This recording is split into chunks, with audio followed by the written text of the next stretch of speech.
Hey, welcome to Ristopia, looking for the perfect beat. First video. I think this is a good watch. It might be a watch to end the search for a perfect watch. Of course, that doesn't exist, but we want to get as close as we can. So the Helm Vanuatu. What we have here, Helm Vanuatu steel and Helm Vanuatu titanium. They come on the SS1 bracelet, which I have next to it. I received the titanium one first. I did have it on the titanium bracelet. The steel I received recently, and I've never fitted it to the SS1 because I purchased the SS2 separately because I prefer it. I knew I would always prefer it on the SS2. This is a titanium SS2 bracelet, but that's not currently quite available for the titanium, but I'll come back to that a bit later. So Helm, what's the good points? I waited for this. This was the one I really wanted. Waited for it for almost best part of 2 years. I did start keeping a track, a monthly tracker of where I was on the wait list. But I didn't start it when it's well over a year on there, so it must be almost 2 years. I think I've waited for this, and I think the titanium came out afterwards. I'm not sure how long. Well, it definitely came out afterwards, but I'm not sure how long after. And so I went on the wait list for the titanium, and the titanium came in first. You get to about 300 on the wait list, and then you receive the email to make a purchase. It was all very straightforward. You've got 48 hours to make the purchase. You can actually delay the purchase as long as you contact them within the 48 hours, I guess. But yeah, I purchased them.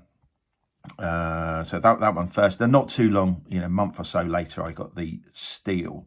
So we're talking mainly about the steel first, and what's good. So I like the wait list. There's a lot of good points. I like the wait list. It takes a long time, but you eventually get there, and you get what you want. It arrives over here. We have the NATO that the steel arrived on. You get a choice of colours with the NATO. They're really, I'm not a NATO fan, but it's a nice quality NATO. I think this is grey, but it's a particularly nice colour. I think it's sort of a greeny grey. You can sort of see that from the mouse mat here. It's like a pea green, I guess, duck egg green. But yeah, really nice colour. It's nice that it comes on a NATO, because then you can wear the watch straight away. And when you get round, most people will need to take a link or two, or 3 out of the bracelet. So it's nice that you can wear it and enjoy the watch straight away.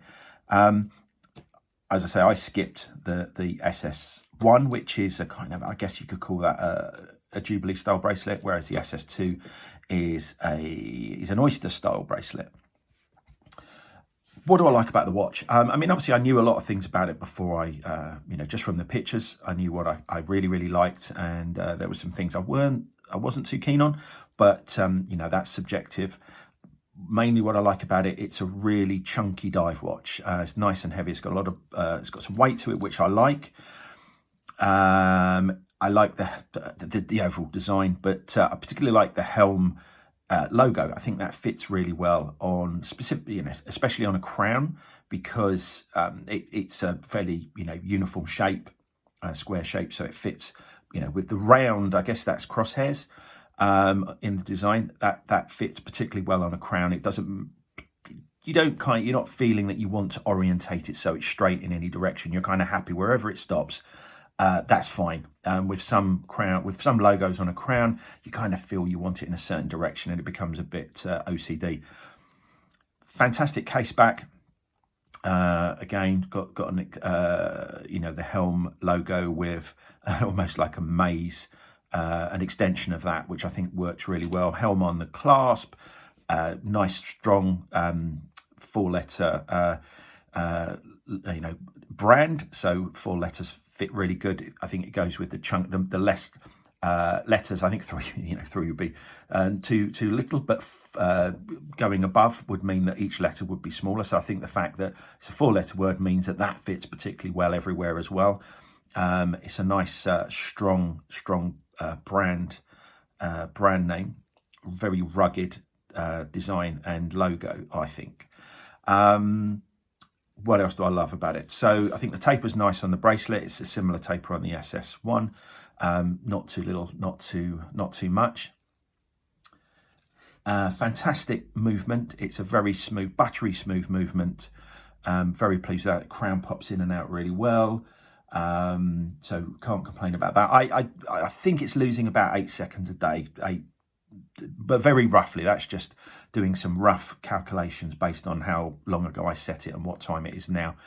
I could stick it on a time grapher, but I don't really feel the need. I probably will just to see exactly what that movement's doing in there. But I'm very happy with the above. I think the NH35 is plus or minus 40 seconds, I believe. But most people report that it's 20 seconds or under, and I think if you can get around 10 seconds, then that's perfect. So what else do I like? The dial. So matte black dial. I really love the dial. Chunky indices, chunky hands. I do particularly like one thing that I wasn't fully aware of before ordering it, that I now appreciate that I've got it. Now I've got it, is that it's the so it's a matte black dial with a gloss dark grey logo and text under the pinion. Really like that. I think it goes really well. It sort of solves a bit of a problem when you have watches that have too much or too little information printed on them, because they're normally a very high contrast. So it'd be white on black, for example, or silver on black. You kind of notice that a lot more. Silver or white on blue, you kind of notice that a lot more. I think when it's subtle like this, not that I think that, the logo's great and the text is just about right. 2 lines balances out. I'm not a fan of zero text under the pinion, because I think it's like having a face with no mouth. So that would be great if it was in white or a more contrasting colour to the black. But I think I absolutely love it in the matte dark grey. I think it's there, but it's kind of in the background, which I think fits the watch perfectly. It's quite a busy watch with the bezel. I think the dial isn't busy, but the bezel does make the overall look a bit busy, a bit fussy. But I like it. I ordered it like that, so I ordered the watch knowing it looked like that rather. So that there's no surprises there. Date window. I mentioned the date window. You can't actually see it because it's 4:30. Let's get that out of the way. You do get the option of this. So this is the white on black date window. You do get the option of the black on white. I dismissed that because originally, I knew I was going to get to both watches, the titanium and the steel. You don't have the date window option on the titanium. It has to be white on black. You do get on the steel, you do get the option of having black on white. I originally was going to have one of each, but I decided not to, because the date window is a completely different width to the indice at 6 o'clock, so it creates a funny shape, if you can sort of appreciate that. If the date window was exactly the same size as the width of the indice at 6, then that would be quite good, because that would kind of match up with the indices either side. But it isn't, and it doesn't, and so I think generally I'm not. I think it just looks better if white on black. But quite an unobtrusive date window, so I'm happy with that. The things I wasn't too keen on when I ordered it. Obviously, I appreciate it. It is what it is. It isn't the perfect watch. I haven't found that yet, but For the money, it comes damn close. But the things that I'm not overly keen on, I think they're quite thin lugs. I don't mind the length, that's fine. I've got a nearly 7.5-inch wrist. The watch is a good size for my wrist. I would like it a bit bigger maybe, but I'll come on to that later. So lugs are a bit thin. You don't really notice that on a steel bracelet, but if you did have it on a NATO or leather or something else, you would notice that they're quite long, thin lugs. The bezel, as I've sort of mentioned, might be a bit fussy. I might prefer that to have not have the minute markers all the way around. On this one, and I'll compare it with the titanium one in a minute, but on this one, the numerals are a bit blurry. They're quite small and they're a little bit over printed or over however that's done. They're not very sharp, and you'll see on the titanium one they're much sharper. Yeah, that is something that is I would ideally like to be slightly different, but not a massive problem. The two things on this particular model, the steel model, and I guess that follows on to the titanium one as well, is that these end links, although they're solid, they actually look hollow. They look like pressed steel end links to me. I've got a watch with pressed steel end links, and they kind of look like that. They don't look solid, but they are. And I think that's because, and it's a shame because the bracelet is so lovely. It looks a nice quality bracelet, nice quality case. But the end links just kind of spoil it, I think. And I think that could have been easily fixed by if they'd just made these sort of faux, they've tried to make it look like a 3-piece end link, but it's just one piece. I suppose they could have just had a 1-piece end link and not put those grooves in at all. But I think what might have been better, or would have been better, was just if they made those grooves a lot deeper, then it would look more like a 3-piece end link. And they could easily do that because it isn't pressed, it isn't hollow, it is solid. So there's plenty of room to channel that out a lot deeper. So that would be good. On this one, I did have some issues with the screwed links were not very confidence inspiring. Kind of fine to get out. When putting them back in, you had to put a lot of downward pressure. When you're turning them in, and they certainly weren't cross-threaded. I checked that before I screwed clockwise. I screwed anti-clockwise so that you get the click, so you know that when you screw clockwise, the thread is lined up, ready to go. But even so, for each turn, half of the turn was really easy and half of the turn was really hard. And I suppose you turn it in a few times, so you had to do that a few times. And that meant putting a lot of downward pressure on and a lot of rotational pressure. And so if you slipped, it would create quite a nasty scratch gouge in the link. I didn't manage to get both. I took a link out each side, and it was fine. But it just would be something if the quality of those pins were better and better machined, then that would have been a much better experience. And I think, obviously if I had slipped and I had damaged something, or I'm quite I'm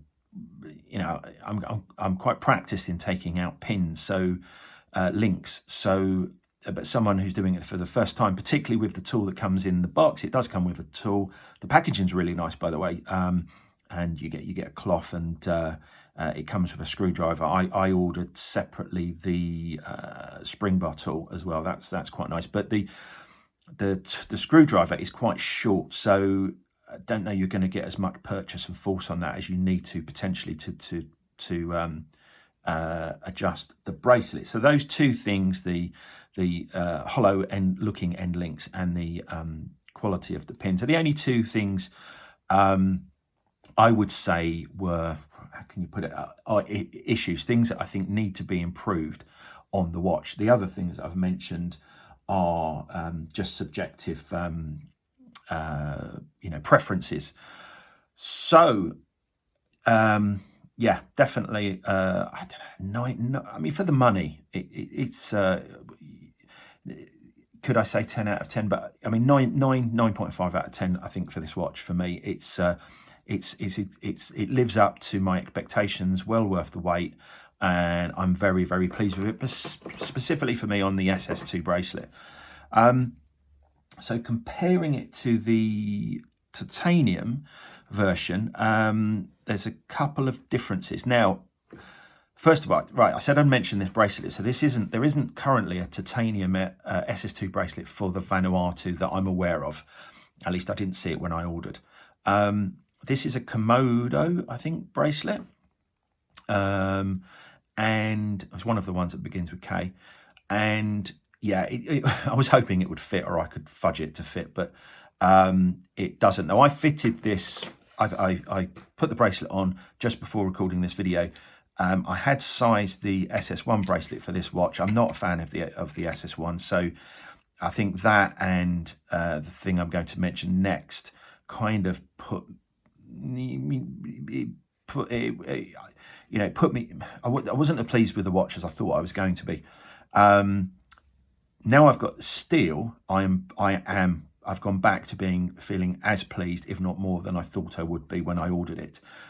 This has never been on the SS1. I put it straight onto the SS2. So there was a couple of niggles with the titanium. Hopefully I can show you, because now there we go. So as you can see, the end links on this bracelet, which is an SS2 but not designed for the Vanuatu. Hopefully Helm will come up with an SS2 for the Vanuatu, or even have some available end links so that it fits. So as you can see, that's the problem. They just rise up. It fits pretty well, but just not well enough. Now I've got those out of the way, because they actually foul the bezel. I can show you the main problem with the titanium, and that is that bezel action is very, very rough, and it's got quite a lot of backplate. It's not a pleasurable bezel to use. And if you compare that to the steel, chalk and cheese, and no backplate. You're very happy with that bezel. So I know as well that the titanium one, I guess it's the machining of the titanium makes it. See, it's catching now, so I can't. There we go. If I hold those out of the way, I can get that back. But it's an awful sound. I mean, it's painful. So so I wasn't as happy with the titanium. Although looking at it now, it's on. If I could get an SS2 bracelet for, I think it's gorgeous. I would almost say that I do prefer the colour of the titanium to the steel. But obviously with an SS2, which currently isn't available. But maybe down the line I'll wear this one and maybe keep this one, and maybe I will be able to get an SS2 for it in the near future. Now the other thing you notice here is that I've got I ordered the steel bezel, so the titanium bezel, but with the steel insert for the titanium watch. I got this one first. I'm not really sure why I ordered it, because I prefer the black bezel, but I got a bit carried away, ordered the steel one, and I'm not going to fit it. A, I don't really like the look of it, and B, well, never say never, I guess. B, apparently the other thing is that it's a lot harder to get the bezel off of the titanium version than it is the steel. So those two things combined mean that I'll probably just never ever put that on. Keep that as a bit of an ornament. What else was I going to say? Oh yeah, so you can pick the date window. I mean, this is it's not really a niggle, but I just thought that it would be nice. You can pick the colour of the date window for the steel. It would be nice if you could pick the colour of the bezel on them, because you can get the steel insert bezel for this one. And if you could pick the bracelet, so so I wouldn't have had to, because that's never coming out of the packet, out of the plastic. So I've had to buy that separately, and I'm never going to use that. It would be nice if you could purchase the bracelet that you want and the bezel that you want, as well as the date window that you want. I'd probably rather pay slightly, I think that was about £60. I'd probably rather pay more as an upgrade, and they just keep, but not quite £60. So let's say, I don't know, say £30, say a £30 upgrade for that one, and they keep that one, because I'm £30 better off, and they're £30 better off than if I hadn't wanted that one. And it's the same with the bezel, because the problem is that if you want the SS2 and the steel bezel, the steel insert, I should say, you're going to end up with a black bezel and a bracelet that are just going to sit in the drawer and be completely wasted. But yeah, that's up to Helm, how they. But it's still, even though I've had to purchase the SS2 separately, I always knew that was going to be the case, and I will be purchasing one for the titanium if and when that's available.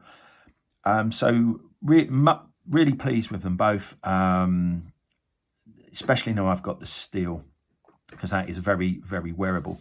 One other thing I think I missed of mentioning is what I like about the dial.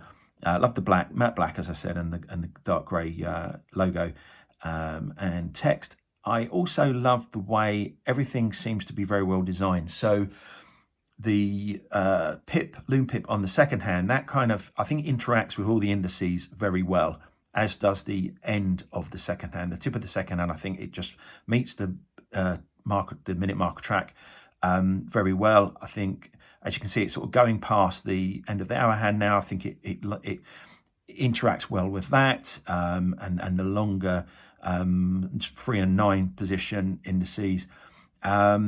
And I just think that the shape of everything and the lengths are spot on. I think I've done a very good job with that. And that's you often see on some watches, things are too big, too small, too long, too short, awkwardly interact with other parts of the hands, interact badly with the dial.